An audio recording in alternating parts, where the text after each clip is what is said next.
bir azgisi bo'lmayapti, oqib ketdi, meva ushamadi, u bo'ldi, bu bo'ldi degan vaproslar ham chiqyapti.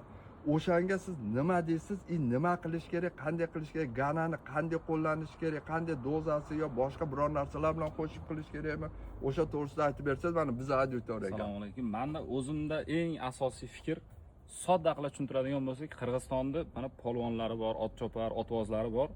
Ot uloqqa chopishi uchun yozi chillasida yemlab, kuzgacha sovutib, uloq sezonda uloq chopadi. Bu gilos ham bir endi olib qarasak, ot deb oladigan bo'lsak, hozirdan mana bargida o'rgimchikanaga oldirib qo'ymaslik kerak. Tindiglarda boqish kerak. Tagiga o'yim ozuqalarini o'rnida berib borish kerak.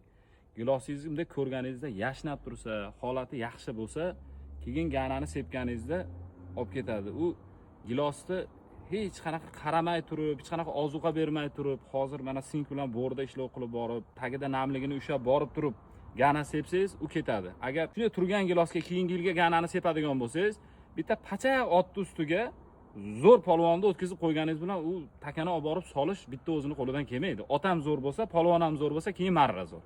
Uning uchun mana shu gilosni mana o'yin. Mana o'yin. Boqish kerak. Zo'r boqish kerak. Zo'r boqmadimi, u gana bo'lmadi emas, u dehqon bo'lmadimi zo'r boqmasa.